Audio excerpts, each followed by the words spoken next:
Selamat malam Pak, selamat malam teman-teman. Terima kasih atas waktu dan kesempatan yang telah diberikan kepada kelompok kami. Kami dari kelompok 8 akan mempresentasikan hasil diskusi kami. Sebelum mempresentasikan hasil diskusi kami akan memperkenalkan diri terlebih dahulu.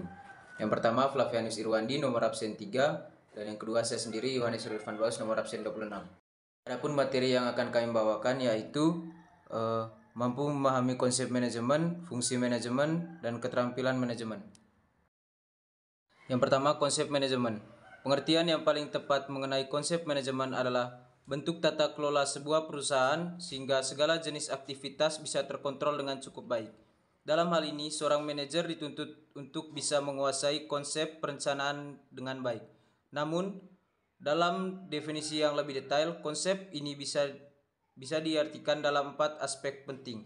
Yang pertama, sebagai seni. Konsep ini lebih tertuju pada bagaimana perencanaan sebagai sebuah seni dalam menyelesaikan pekerjaan dengan jalan mempekerjakan orang lain. Yang kedua, sebagai ilmu pengetahuan. Perencanaan dalam konsepnya berperan sebagai ilmu pengetahuan untuk mengetahui bagaimana dan mengapa manusia bekerja untuk menghasilkan sesuatu yang bermanfaat. Yang ketiga, sebagai suatu proses. Konsep manajemen ini lebih pada proses perencanaan, pengelolaan, dan pengawasan agar bisa tercapai suatu tujuan. Yang keempat, sebagai suatu profesi. Hal ini berujuk pada profesi manajer yang bekerja secara profesional untuk perusahaan dan mendapatkan gaji sesuai dengan keahlian yang dimilikinya. Yang berikut karakteristik manajemen. Adapun karakteristik manajemen yaitu sebagai berikut. Yang pertama, berorientasi pada tujuan. Setiap organisasi atau bisnis memiliki tujuan yang menjadi dasar dari pembentukannya. Yang kedua, berarti luas. Salah satu karakteristik manajemen selanjutnya adalah bersifat luas. Maksudnya yaitu semua kegiatan yang bersifat dalam mengelola suatu perusahaan termasuk hal lumrah bagi semua organisasi di berbagai bidang. Yang ketiga, bersifat multidimensi. Multidimensi atau ada di berbagai dimensi kehidupan merupakan salah satu karakteristik manajemen. Yang keempat, proses yang berkelanjutan. Dalam prosesnya manajemen merupakan serangkaian fungsi yang berkelanjutan meliputi perencanaan, pengarahan, penempatan staf, pengendalian, dan pengorganisasian yang dilakukan oleh semua manajer sepanjang waktu. Yang berikut, kegiatan kelompok. Kegiatan kelompok adalah salah satu karakteristik manajemen. Yang berikut, kekuatan yang tidak berwujud. Salah satu karakteristik manajemen terakhir adalah kekuatan yang tidak berwujud. Namun bisa dirasakan atau dilihat secara fungsional.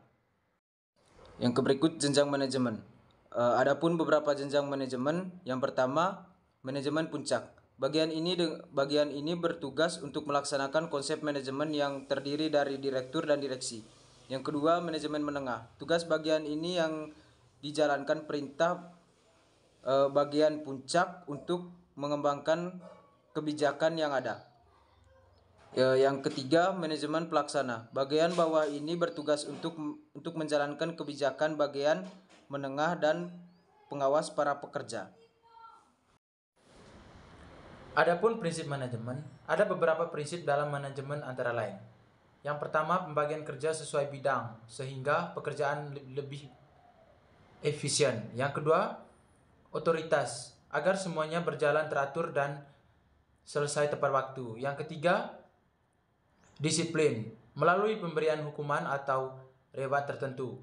Yang keempat, kesatuan perintah berdasarkan pada suatu sumber yang sama. Yang kelima, arah atau tujuan yang sama. Yang keenam, kepentingan bersama lebih diutamakan daripada kepentingan pribadi. Yang ketujuh, gaji. Pemberiannya harus adil atau rata. Yang kedelapan, pemusatan perintah atau harus berasal dari pusat. Yang kesembilan, ada jenjang jabatan untuk memperjelas tugas masing-masing. Yang kesepuluh, tata tertib, semua hal di posisi yang benar. Yang ke-11, adil terhadap seluruh karyawan tanpa membeda-bedakan. Yang ke-12, stabil dalam melaksanakan tugas. Yang ke-13, inisiatif dalam melakukan pekerjaan atau tugas-tugas masing-masing. Yang ke-15, semangat kop. Yang berikut adalah fungsi-fungsi manajemen. Adapun beberapa fungsi manajemen antara lain. Yang pertama, perencanaan. Yang kedua, mengorganisasian. Yang ketiga, pelaksanaan. Keempat, pengaturan sumber daya. Kelima, komunikasi. Keenam, kepemimpinan. Ketujuh, pemberi motivasi. Kedelapan, penghapusan. Kesembilan, koordinasi. Kesepuluh, melengkapi tenaga kerja. Kesebelas, memerintah. Kedua belas, menyusun anggaran. Yang ke-12, pelaporan. Ke-13, pelamaran. Adapun keterampilan manajemen. Manajemen skill adalah kemampuan untuk mengorganisir, memimpin dan mengelola pekerjaan serta tim. Biasanya kemampuan ini harus dimiliki oleh seorang manajer di dalam tim. Manajemen skill adalah sebuah soft skill yang umumnya didapatkan dari pengalaman ketika memimpin suatu kelompok. Secara spesifik, ada 3 alasan utama dibutuhkannya manajemen dalam organisasi, yaitu 1. Mencapai tujuan. Manajemen mempermudah pencapaian tujuan organisasi dan pribadi. Yang kedua, menjaga keseimbangan di antara tujuan-tujuan yang saling bertentangan. Manajemen menyeimbangkan tujuan-tujuan dan kegiatan-kegiatan yang lain. Kegiatan-kegiatan yang saling bertentangan di antara pihak yang berkepentingan dalam organisasi seperti pemilik, karyawan, konsumen, pemasak, dan lain-lain. Yang ketiga, mencapai efisiensi dan efektivitas. Efisiensi dan efektivitas merupakan ukuran prestasi organisasi. Yang berikut adalah kemampuan teknis. Dalam hal ini, keterampilan teknis yang dimaksud adalah kemampuan hard skill terkait pekerjaannya. Misalnya seorang content manager, ia harus paham menggunakan perangkat lunak terkait konten hingga aplikasi media sosial. Yang kedua adalah kemampuan konseptual. Kemampuan ini melibatkan pengetahuan dan pengalaman manajer dalam memimpin sebuah tim. Pengetahuan ini dapat membantu tim untuk merencanakan strategi dan memecahkan masalah. Yang ketiga adalah kemampuan interpersonal. Kemampuan dasar dari manajemen skill yang terkait adalah interpersonal skill. Seorang manajer harus bisa berkomunikasi dan berinteraksi dengan timnya sendiri maupun tim di bagian yang lain dalam perusahaan. Sekian materi yang kami bawa dari kelompok 8. Apabila ada teman-teman yang ingin bertanya, waktu dan kesempatan kami berikan. Terima kasih.